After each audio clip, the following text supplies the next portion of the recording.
Bueno, pues seguimos con el libro de Habacuc y estamos en el capítulo 1 y vamos a leer los versículos 12 y 13 del libro de Habacuc. Si no lo tenéis, me espero, o si no, escuchar.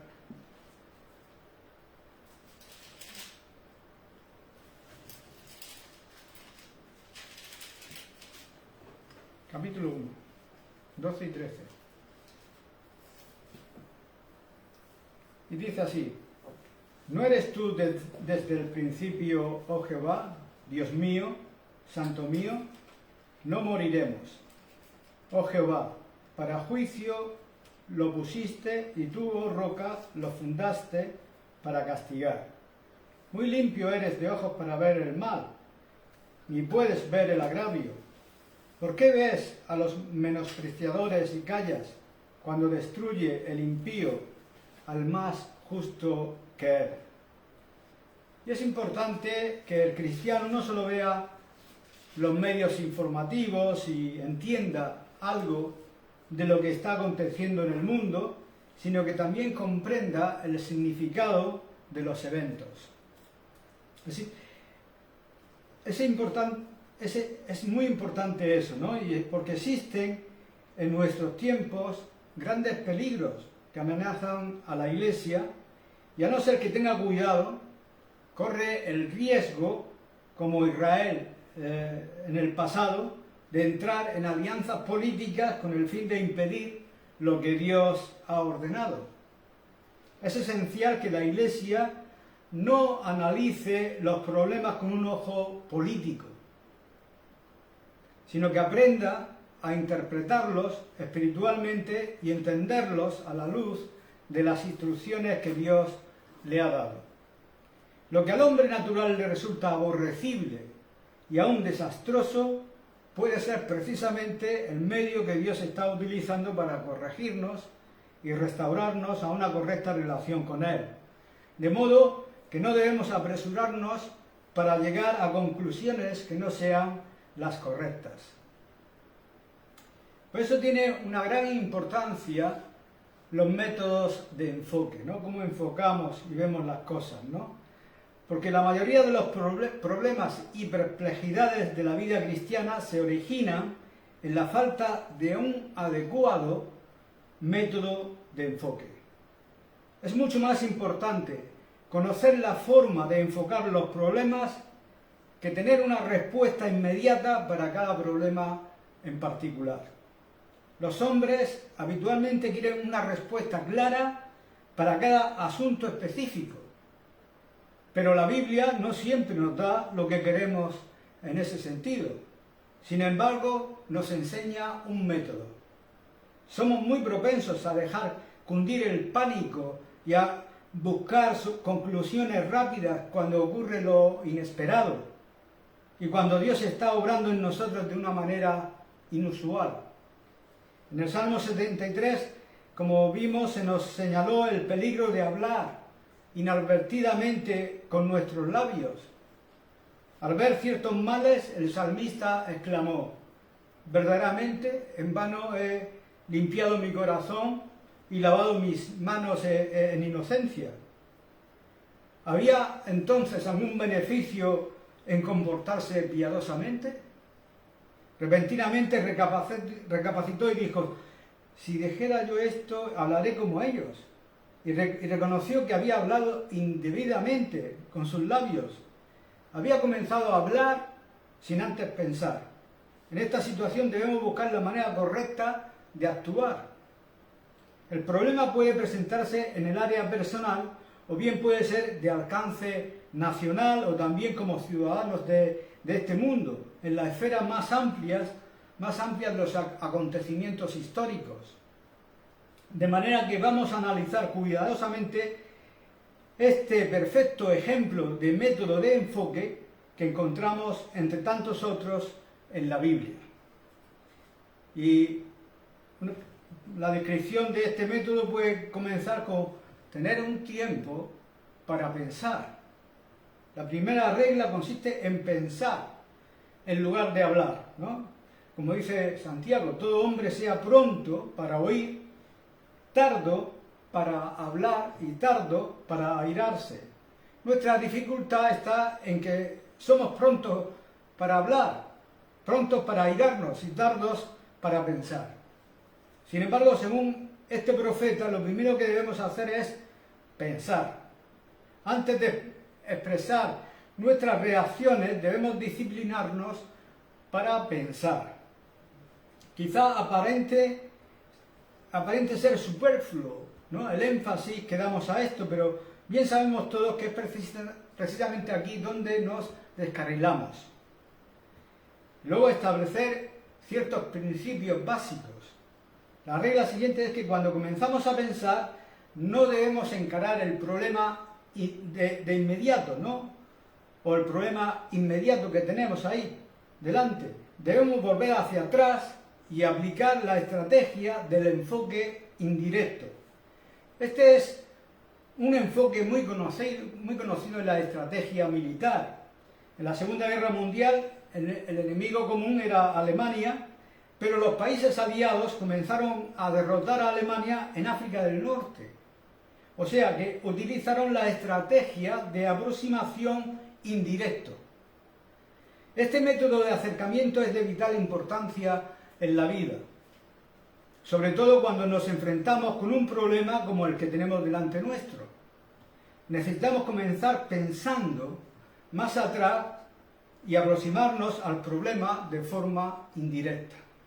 Debemos traer a nuestra memoria aquellas cosas de las cuales estamos absolutamente seguros, cosas que están fuera de toda duda o disputa.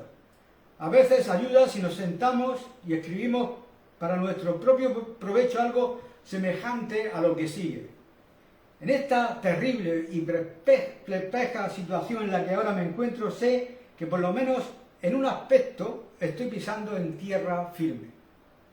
Cuando estamos trepando montañas, a veces nos encontramos con piedras sueltas, ¿no?, o tierra movediza, y la única forma de seguir adelante es buscando un punto donde podamos afirmar nuestros pies con seguridad.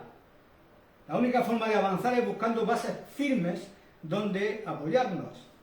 De igual manera, ante problemas espirituales, debemos retornar a los principios absolutos y eternos. La psicología de esto es evidente, pues tan pronto volvamos a principios básicos, comenzaremos a perder el sentido del pánico y desesperación.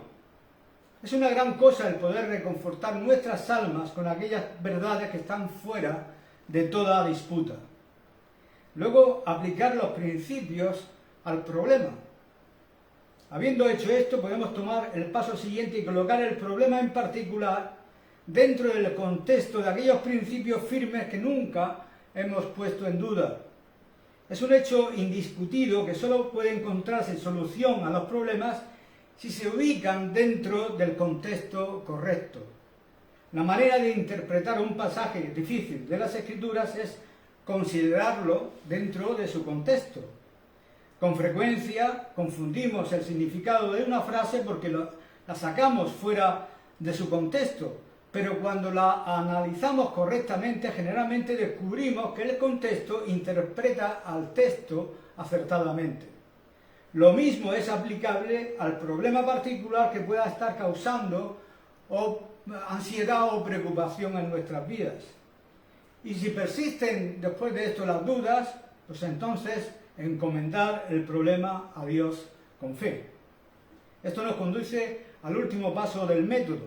Si todavía persistimos en la incertidumbre y no tenemos una respuesta clara, debemos llevarlo sencillamente a Dios en oración y dejarlo allí con Él. Esto es lo que el profeta hizo, según el versículo que hemos leído, el versículo 13. En el verso 12 y la primera parte del 13 encontramos que el profeta continuaba en la perplejidad y en consecuencia llevó el problema a Dios y allí lo dejó. Una vez que establecemos el método correcto, lo podemos aplicar a cualquier problema, ya sea en los tratos de Dios con una nación, a los problemas mundiales o a dificultades personales. Sea cual fuere el problema, debemos detenernos, pensar, establecer cuáles son los principios básicos e introducir el problema dentro de ese contexto. Si todavía persiste la dificultad, entonces llevarlo a Dios y dejarlo allí con Él. Observemos ahora cómo el profeta aplicó este método a los dos problemas que le aquejaban, es decir, la aparente debilidad y derrota de Dios, y cómo reconciliar el carácter santo de Dios con su uso del ejército caldeo. El pueblo se estaba preguntando por qué Dios permitía que el ejército caldeo actuara a su antojo y con resultados tan devastadores. ¿Era impotente ante el poder del enemigo? Hoy en día muchos preguntan por qué Dios ha permitido que exista la alta crítica y otras influencias que debilitan y producen disturbios en la mente de muchos. Y tengo que definir lo que el autor quiso decir con la alta crítica, que él hizo referencia a un movimiento originado en su tiempo, basado en el liberalismo teológico y la investigación científica de los documentos bíblicos en lo relativo a cuestiones tales como su autoría, su composición, su periodo histórico, el trasfondo social cultural y su propósito. Y al liberalismo teológico o modernismo que tiene como rasgo distintivo el deseo de aceptar ideas religiosas o de adaptarlas a la cultura moderna y sus métodos de pensamiento. ¿Por qué Dios tolera estas cosas? ¿Por qué no interviene? ¿Es porque no puede? ¿Por qué Dios permite las guerras? Después de mencionar la dificultad, el profeta dice, ¿no eres tú desde el principio? Eso lo dice en el versículo 12. Y ahí él está estableciendo un principio, como estos que estamos hablando antes, ¿no? Un principio fundamental. Está olvidando por un momento el problema inmediato, lo que tiene ahí, que Dios le había dicho que iba a levantar los caldeos para arrasar su pueblo, a Israel. Y se pregunta a sí mismo acerca de cosas relacionadas con Dios y de las cuales él estaba seguro. Y lo primero que dijo fue, ¿no eres tú desde el principio? Anteriormente había dicho que el ejército caldeo, inflado por su éxito, atribuiría su poder a su Dios. Y en el momento de expresar esto comenzó a pensar. Y dijo, ¿su Dios? ¿Quién es su Dios? Algo que ellos mismos habían hecho, ¿no? Era un ídolo de su propia fabricación. Al pensar en esto recordó algo de lo cual estaba seguro. Dios es el Dios eterno, el Dios que vive para siempre, desde la eternidad y hasta la eternidad. No es como los dioses que los hombres adoran y que ellos mismos han fabricado. No es como el Dios del orgulloso ejército caldeo. Él es el Dios desde la eternidad hasta la eternidad, el Dios eterno. Cuando estamos oprimidos por los problemas de la historia y preocupados por lo que va a ocurrir en el mundo, no hay nada que traiga más consuelo al alma, que afirme más nuestros pies, que acordarnos que el Dios a quien adoramos está fuera del flujo de la historia. Su trono está por encima del mundo y fuera del tiempo. Él reina eternamente, es el Dios eterno. Dios existe por sí mismo. Y luego agrega algo más. ¿No eres tú desde el principio, oh Jehová? Utiliza el gran nombre de Jehová. Este nombre nos dice que Dios es autoexistente, el eterno, el gran yo soy. Dios le dijo a Moisés, así dirás a los hijos de Israel, yo soy, me envió a vosotros. El nombre yo soy el que soy significa yo soy el ser absoluto, el que existe por sí mismo. Así que aquí tenemos un segundo principio vital. Dios no depende en manera alguna de lo que ocurre en el mundo, sino que es autoexistente dentro de sí mismo. No solo es independiente del mundo, sino que no hubiera tenido necesidad de crearlo, sino hubiera sido por su soberana voluntad. La grandiosa verdad relacionada con la Trinidad es que una vida eternamente autoexistente reside en la divinidad, Padre, Hijo y Espíritu Santo. Aquí nuevamente tenemos algo que nos inspira seguridad. Podemos estar seguros de que Dios no depende de este mundo, sino que es autoexistente. Él es el Señor, Él es Jehová, el gran yo soy. Y así el problema comienza a disiparse. Luego tenemos que Él es santo. A continuación el profeta recuerda otro atributo absoluto de Dios, que es la santidad. No eres tú desde el principio, dice, oh Jehová, Dios mío, santo mío. ¿Estás seguro no solo de su eternidad, no solo de su autoexistencia y su independencia de todo otro factor o persona externa, sino también estás seguro que Él es santo? Él es absolutamente justo y santo. Dios es luz y no hay ningunas tinieblas en Él. Al considerar escrituras como esta, de inmediato nos vemos impulsados a decir: ¿el juez de toda la tierra va a fallar una injusticia? Es imposible. Tal posibilidad es inconcebible. Dios es todopoderoso. Y luego sigue esta proposición de Habacuc.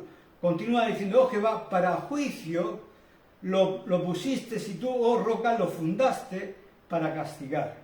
La versión moderna lo traduce: lo has establecido para la corrección. De manera que hay otra cosa de la cual está seguro, y es que Dios es todopoderoso. La palabra roca nos sugiere la idea de fuerza y de la potencia de Dios. El Dios que creó todo el mundo de la nada, el Dios que dijo sea la luz y hubo luz, este Dios tiene poder absoluto, tiene fuerza ilimitada. Él es la roca. Luego otro atributo más: Dios es fiel.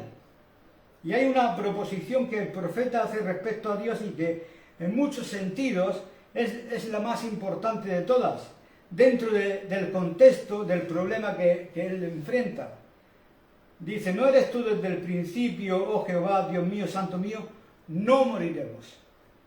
Él se está acordando que Dios es el Dios del pacto, ¿no? Aunque es independiente y absoluto, eterno, todopoderoso y justo y santo, sin embargo, ha condescendido en hacer un pacto con los hombres. Hizo un pacto con Abraham, el cual el profeta se está refiriendo aquí, y lo renovó con Isaac y Jacob. Lo volvió a renovar con David, y era este pacto el que le daba base a Israel para volverse a Dios y decir: Dios mío, santo mío, no moriremos por el pacto que has hecho. El profeta recuerda que Dios había dicho: yo seré vuestro Dios y vosotros seréis mi pueblo. Para aquellos santos varones de Dios, los profetas, y todo el que tenía discernimiento espiritual en Israel, este factor tenía más relevancia que todos los demás. Si bien creían en los eternos atributos de Dios, podrían quedar congelados por el pensamiento que ese Dios estaba lejos en los cielos e indiferente a sus necesidades. Sin embargo, lo que los unía a él era el conocimiento de que él era un Dios fiel que guardaba el pacto. Dios había comprometido su palabra y jamás dejaría de cumplirla. El profeta Habacuc, al pensar en el pacto, puede decir: Dios mío, santo mío, y añade: no moriremos. No importa qué desastres realizara el ejército caldeo, jamás podría exterminar a Israel, precisamente porque Dios había hecho promesas a su pueblo que jamás dejaría de cumplir. Habiendo expuesto sus proposiciones, el profeta procede ahora a colocar su problema dentro del contexto de aquellos atributos absolutos y eternos. Esto es lo que dice: para juicio lo pusiste, los has establecido para la corrección. Está hablando de los caldeos. Arriba su respuesta, o él llega a una respuesta respecto a los caldeos, razonando de esta manera: Dios los debe estar levantando para el bien de Israel. De esto estoy absolutamente seguro. No es que los caldeos han tomado la justicia por su cuenta, ni que Dios sea incapaz de restringirlos. Esto es imposible en vista de las proposiciones que hemos considerado y que son absolutas. Dios solo los está utilizando para su propio propósito. Para juicio los pusiste. le has establecido para corrección y está llevando a cabo estos objetivos. No lo entiendo completamente, pero estoy bien seguro que no seremos exterminados. Este no será el fin de la historia de Israel, si bien por la descripción hecha muy pocos de nosotros quedaremos y seremos llevados a cautiverio. Sin embargo, quedará un remanente, pues el Todopoderoso es aún Dios y está utilizando a los caldeos para hacer algo que contribuye al propósito del pacto. Dios no está demostrando debilidad, no está siendo derrotado. En virtud de lo que Dios es, está haciendo esto para su propio y gran objetivo. Disculpa un momento.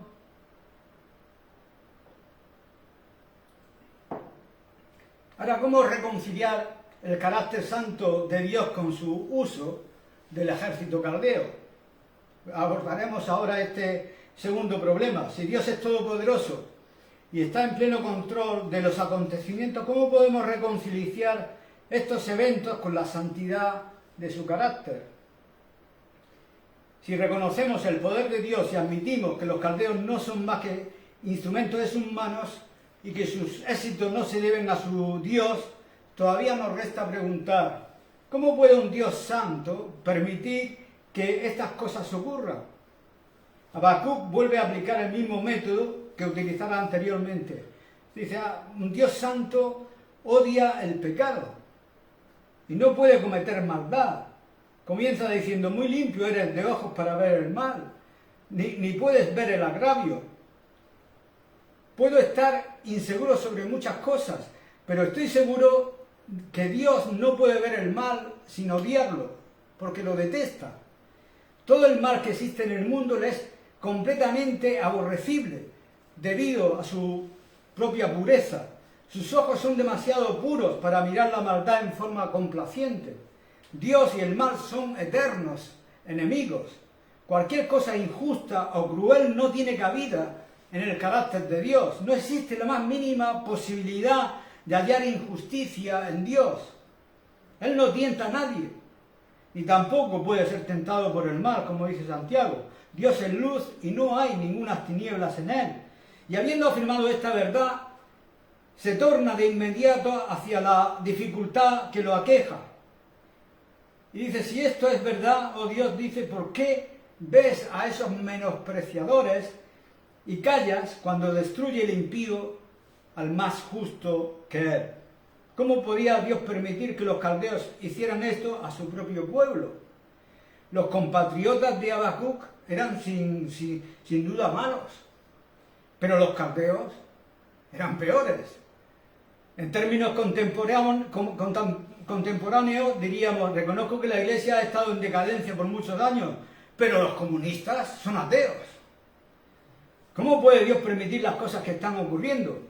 O si deseamos aplicarlo a lo personal, los hombres con frecuencia protestan de esta manera.